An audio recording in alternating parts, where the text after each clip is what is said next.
Her sister ran from the crippled Alpha King. So Tessa Monroe was ordered to wear the veil, put it on. Helena's voice was calm, which somehow made the words worse. The ivory wedding dress lay across Tessa's bed, still shaped from the fitting it had been made for. Camille's fitting. Camille's future. Camille's escape. Tessa stared at the folded note on the vanity. Her half-sister had left only one sentence behind. I would rather be disowned than spend my life beside a cripple. Outside the bedroom, carriage wheels rattled across the stone drive.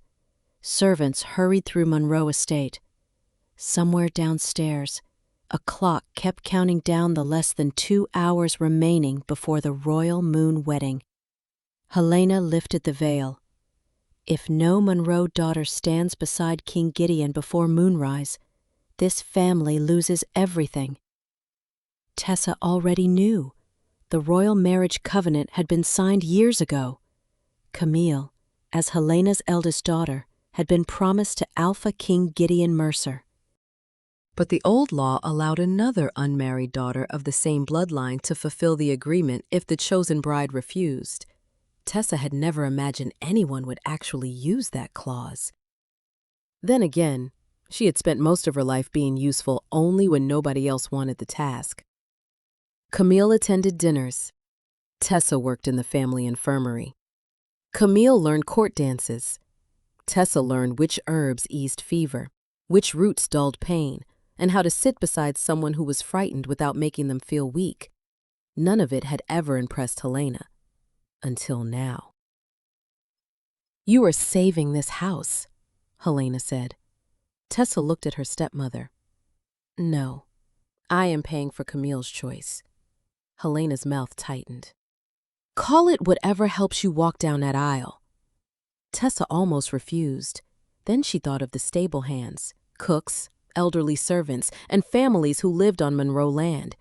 They had not driven Camille away. They should not lose their homes because of her. So Tessa put on the dress. But when Helena reached for the veil, Tessa took it from her hands. "I will wear her dress," she said quietly. "I will not wear her face." Less than an hour later, Moonspire Chapel rose against the darkening sky, its stone towers glowing beneath hundreds of candles. The moment Tessa entered, conversation faded. Everyone had expected Camille Monroe. Instead, they saw the younger Omega sister walking alone toward the throne platform. Then Tessa saw him. Gideon Mercer sat in a black wheelchair beside the altar, broad-shouldered even while seated, dressed in midnight blue. A black steel brace held his left leg steady. A dark wooden cane rested within reach of his hand. Rumors had called him broken, finished, a king waiting to lose his crown. Yet nothing about the way the room bent around his silence felt weak. Tessa kept walking. No veil hid her face. No lie protected her family. When she stopped before him, Gideon's silver-gray eyes moved over her once, not rudely, carefully. Tessa's heartbeat stumbled. Helena stepped forward behind her, already preparing to speak. Gideon raised one hand. The entire chapel went still. His gaze never left Tessa. Then the supposedly powerless Alpha King said 5 words that changed everything. "You are not Camille Monroe." For one terrible second, Tessa thought Helena might answer for her, "Your Majesty."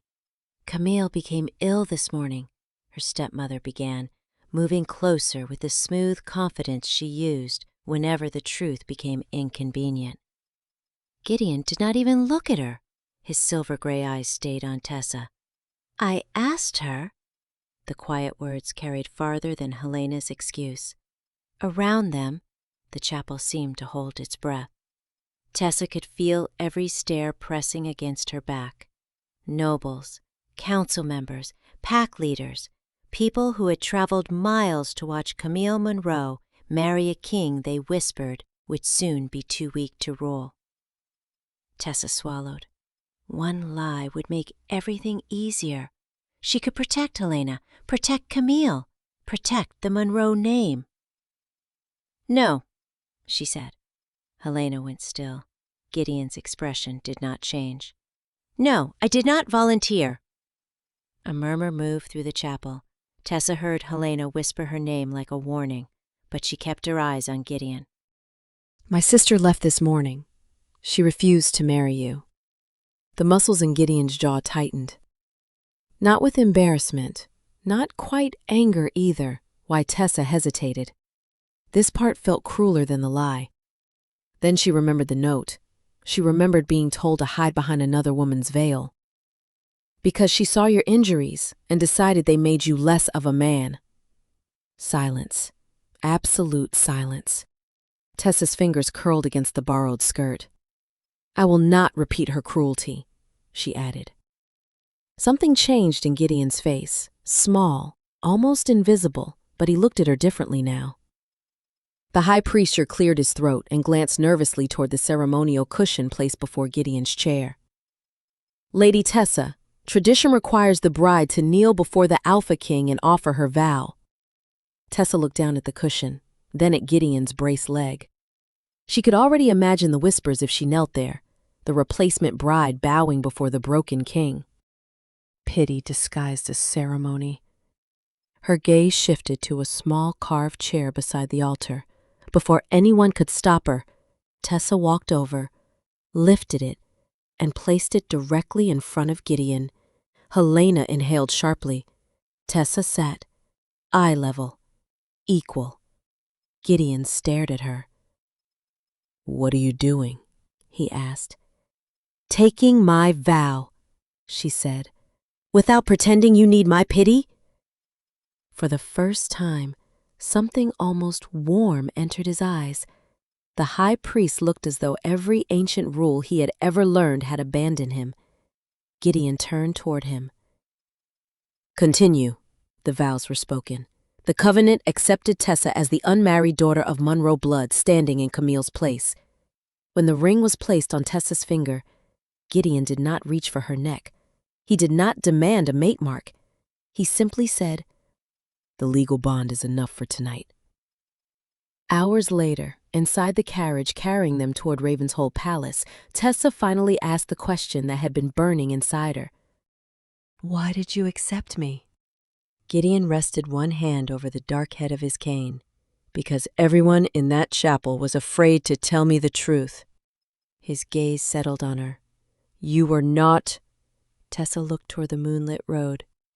"That does not mean I trust you." "Good," Gideon said softly.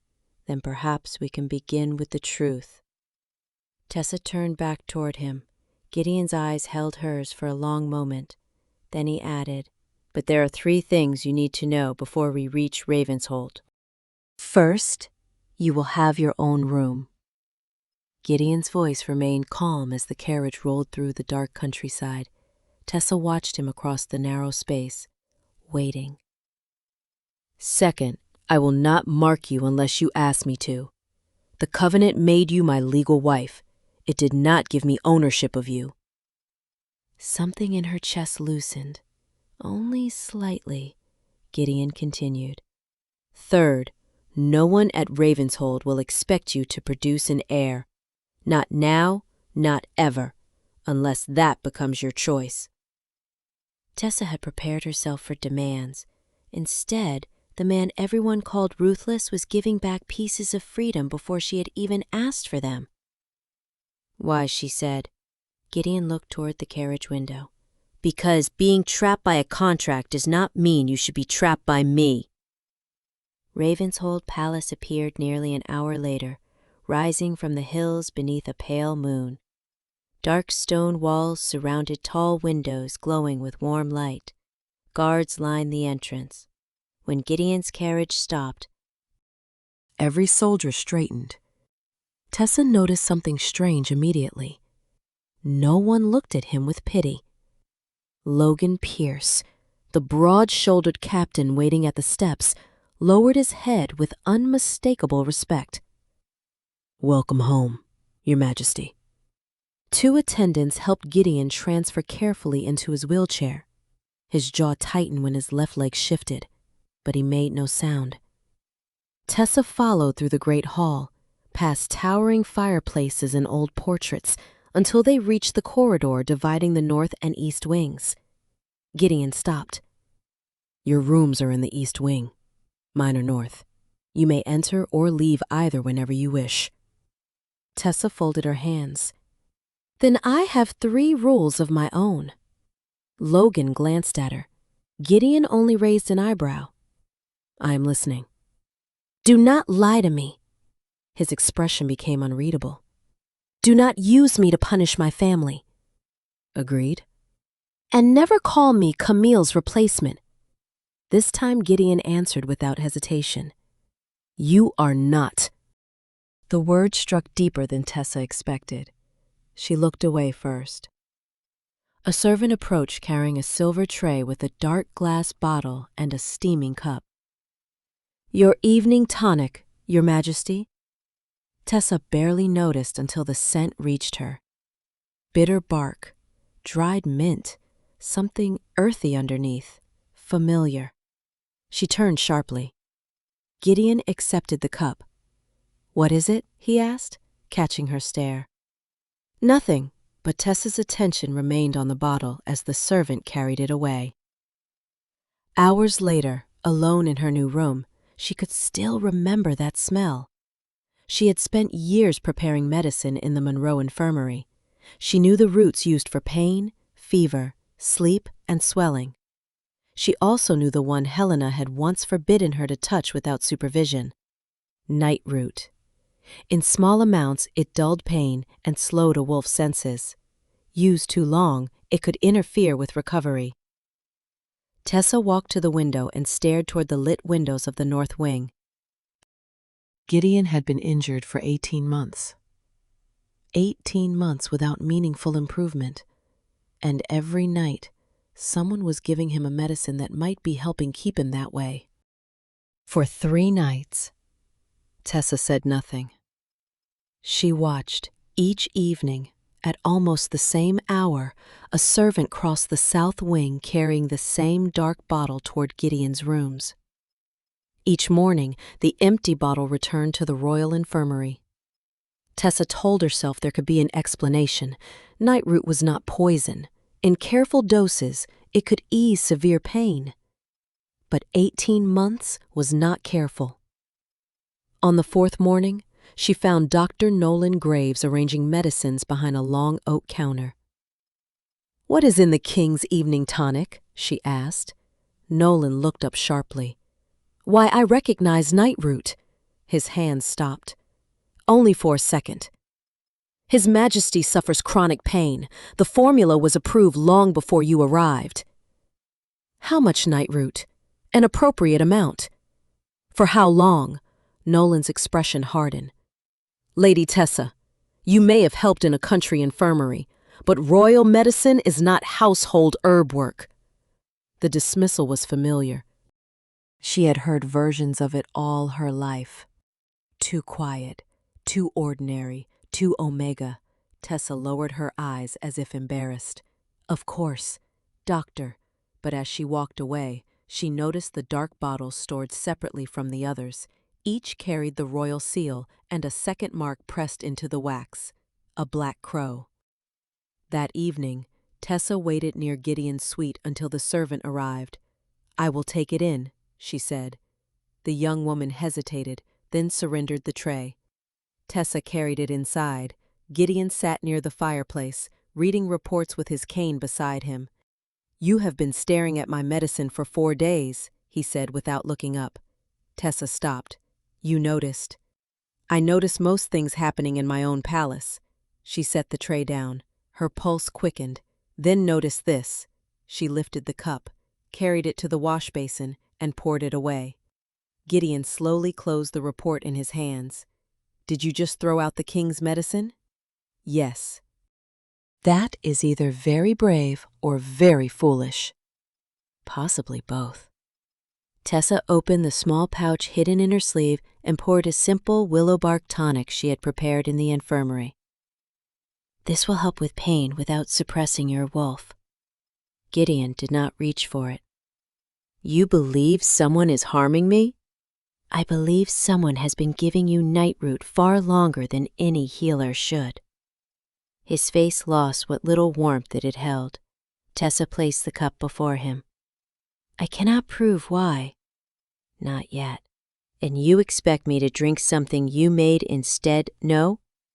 "I expect you to decide." For several seconds, neither moved.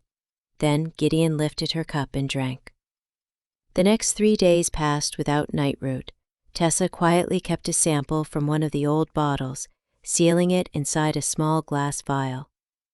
Gideon reported nothing at first. No miracle, no sudden strength. Then, late on the 3rd evening, he shifted himself from his wheelchair toward the edge of his bed. A water glass slipped from Tessa's hand and struck the rug.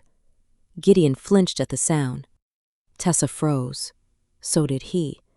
Beneath the black fabric of his trousers, the toes of his left foot had moved.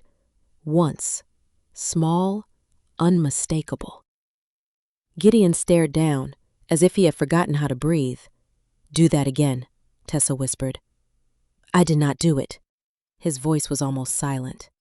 Tessa looked at the abandoned tonic bottle on the table, then back at his foot. For the first time in 18 months, Gideon Mercer had felt something in the leg everyone believed would never recover. And Tessa suddenly understood that the question was no longer whether the medicine had been wrong. The question was who had needed the Alpha King to stay broken. By the next morning, Gideon had stopped taking the royal tonic completely. There was no sudden miracle. His left leg still felt heavy, and standing remained impossible without help. But sensation had returned in small flashes. Warmth in his ankle, pressure beneath his heel, a faint tightening in his calf. Tiny things. Yet after 18 months of nothing, tiny things felt enormous. Tessa placed the sealed sample of the old tonic into Logan Pierce's hand. "Keep this somewhere no one else can reach." Logan studied the glass vial. "You believe someone inside Ravenshold has been interfering with the king's recovery. I believe this contains nightroot." Tessa kept her voice low. "And I believe someone made sure he received it every evening." Gideon sat beside the window, his expression unreadable. "Find out where the bottles came from," he told Logan. Quietly. Logan nodded once and left. Dr. Nolan Graves was less willing to accept what Tessa had found. He tested the remaining tonic himself, then repeated the test twice. By the 3rd attempt, his face had gone pale. "The concentration is low," he said. "Low enough to avoid obvious symptoms, high enough to interfere with regeneration if taken over time." Gideon looked at him. For 18 months, Nolan lowered his eyes. "Yes, Your Majesty." The physician explained that the tonic arrived already prepared, under sealed royal procurement orders. He had checked the formula when treatment began, but not every later batch. Pride had made him careless. Gideon did not shout. Somehow, his silence carried more weight. Over the following week, Tessa helped him begin the slow work of recovering what the nightroot had delayed. Every evening, after the palace settled, they met in the old training hall near the West Tower. Gideon gripped the parallel wooden rails while Tessa stood a few feet away. The first night, he managed to lift his left heel. The second, he held his weight for several seconds. By the 5th, he stood between the rails without the wheelchair beneath him. His arms shook with effort. Sweat gathered at his temples. "Enough," Tessa said. Gideon looked at the empty space ahead. Again, she almost smiled.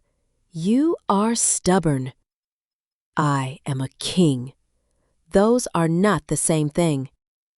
This time he did smile. Barely, but she saw it. Gideon tried again. His left knee weakened, and Tessa stepped forward instinctively, catching his arm before he lost balance. For one quiet second, they stood close enough that she could feel the warmth of him through his sleeve. Something inside her stirred. Not fear, not obligation. Her wolf, silent for years, lifted its head as if hearing a distant call. Mate. The word came softly, almost like a thought that did not belong to her. Tessa released Gideon's arm and stepped back. His silver-gray eyes narrowed. He had felt something too. Neither of them spoke about it. They were not ready.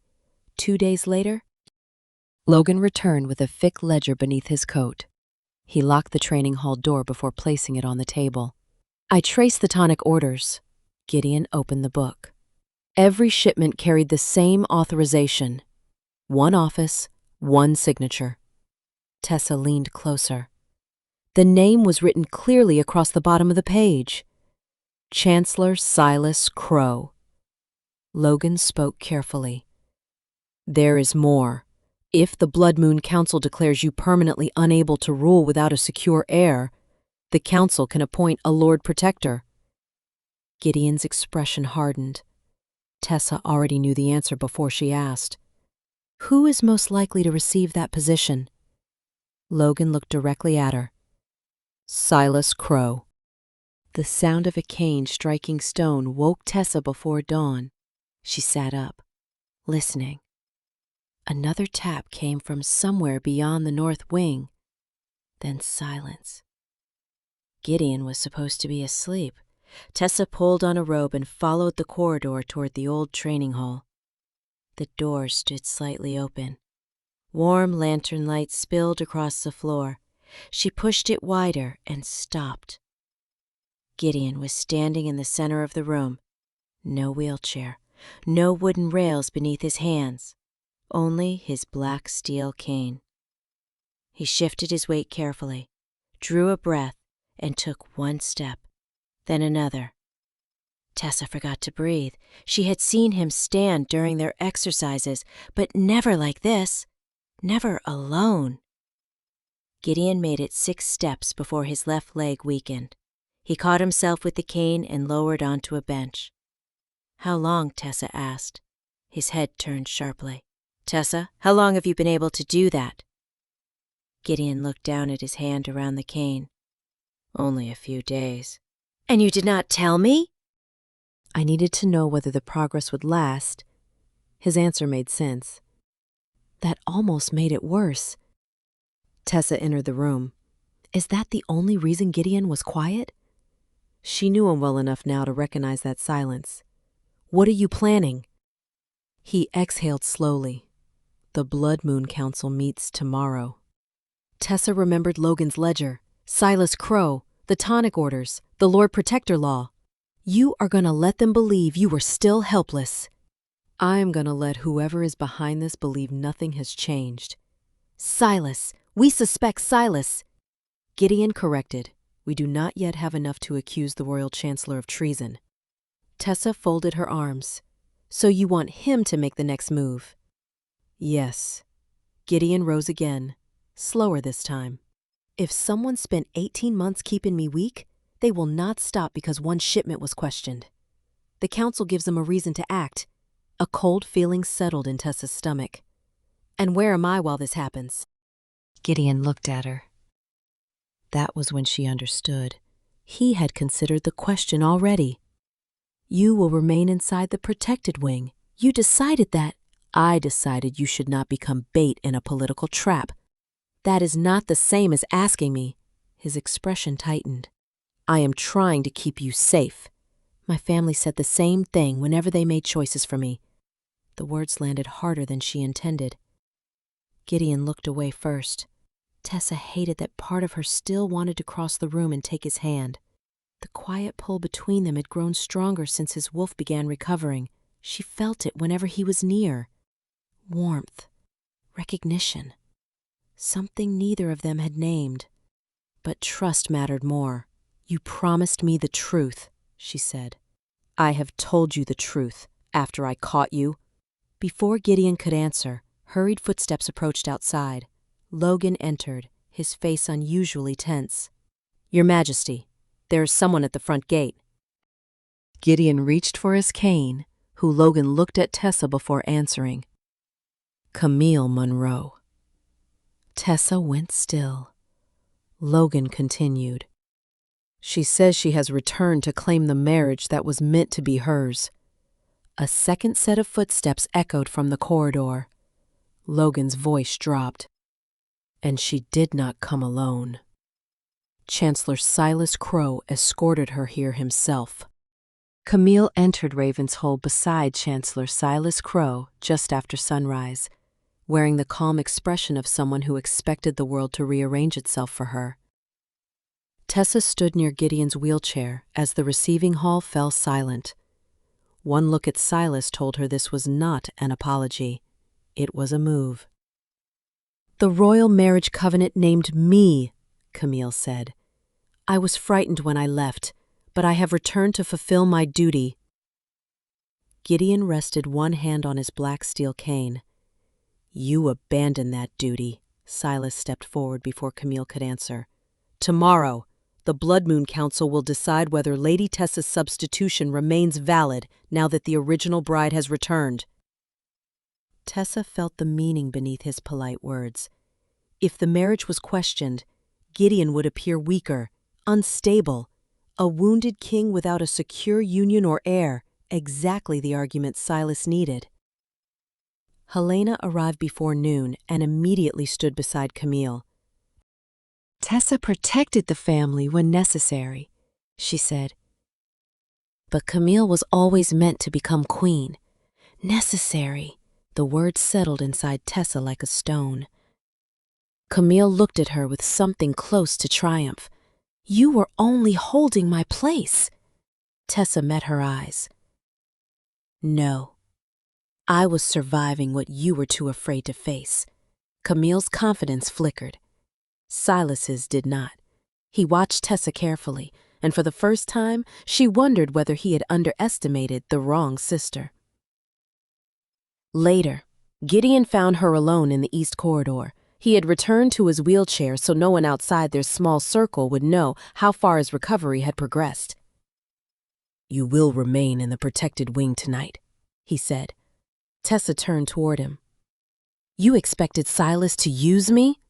Gideon hesitated. That single pause answered everything.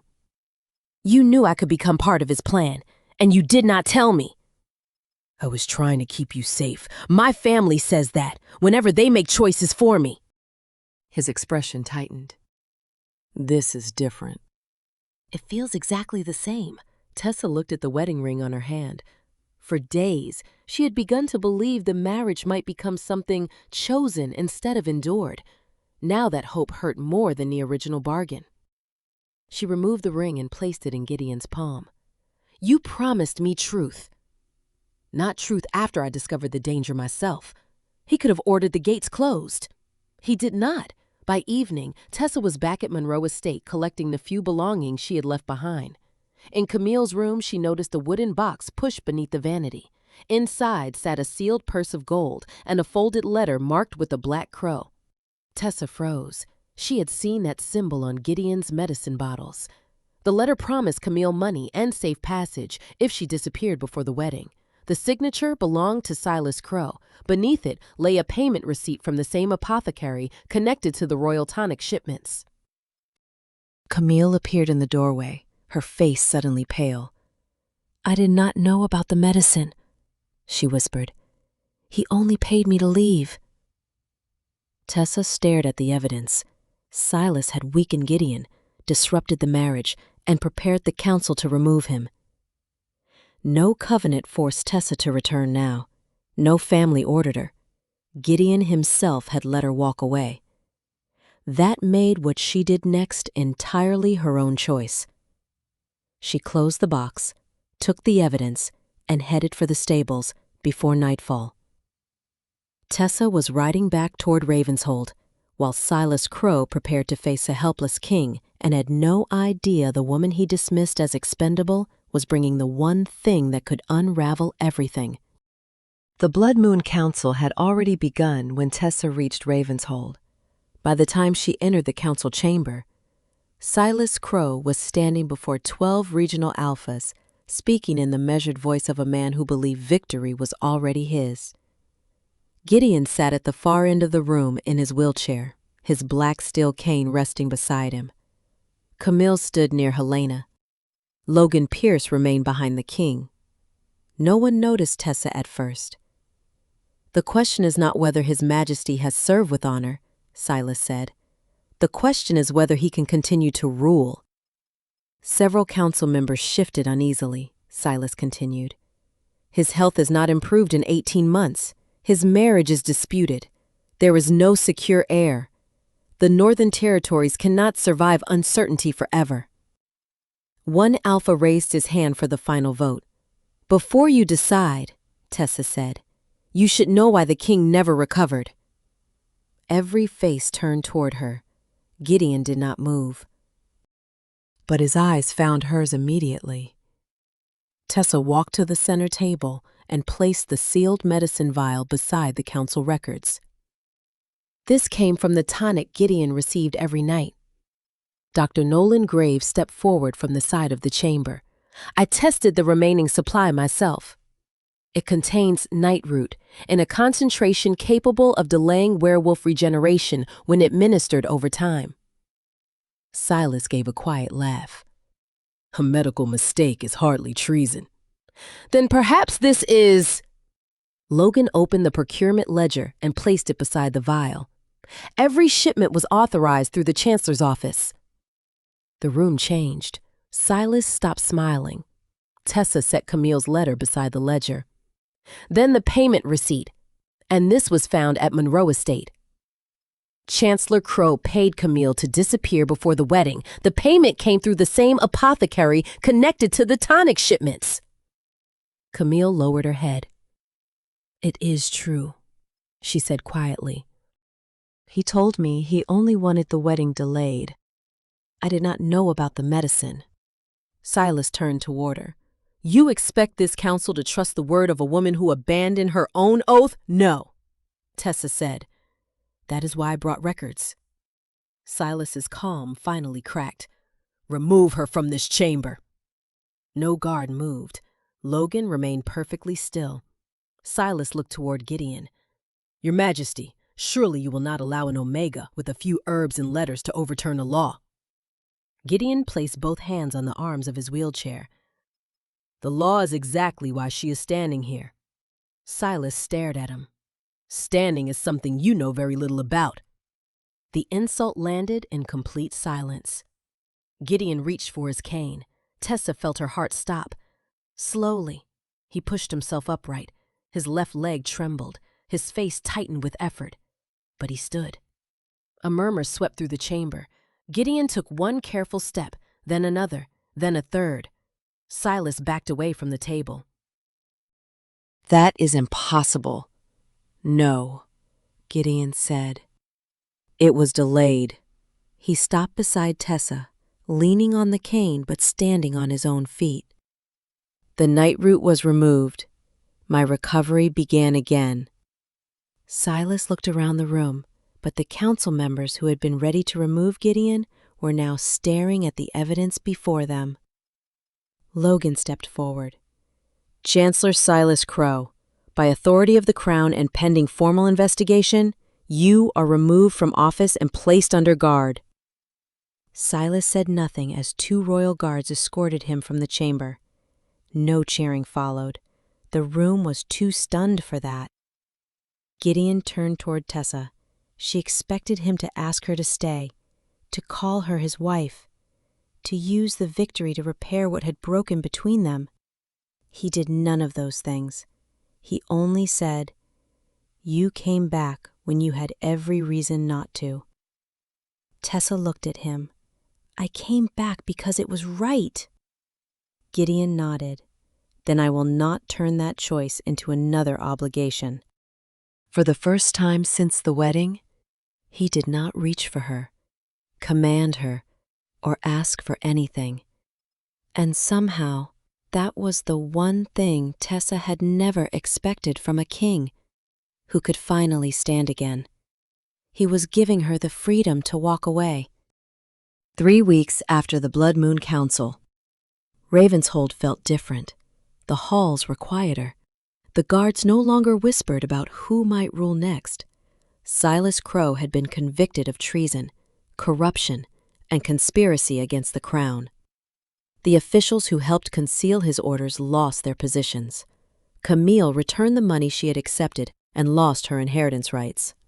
Helena was removed from court privileges. Gideon asked for no special punishment. He let the law decide. Tessa noticed that. It was the first sign that he truly understood what she had tried to teach him. Power was not the right to control every outcome. One evening, Gideon asked her to meet him in the royal garden. He still carried his black steel cane. Some days he could cross a room without it. Other days his left leg weakened after only a few minutes. He no longer hid either truth. When Tessa arrived, Gideon held out a folded document. "What is this?" she asked. An annulment. Her eyes lifted to his. "You signed it." "Already." His voice was calm, but his grip tightened around the cane. "The first time you married me, your family made the choice for you. I will not keep you because a law says that I can." Tessa looked down at the paper. "You are letting me go. I am giving you what should have been yours from the beginning." He paused. "A choice. She left Ravensholt the next morning. Gideon did not stop her." For 6 weeks, Tessa built a life that belonged only to her. She worked with Dr. Nolan to plan a healing house where Omegas could study medicine instead of being dismissed as servants. She helped choose the building. She selected herbs. She interviewed young women who had spent years being told their gentle gifts had no value.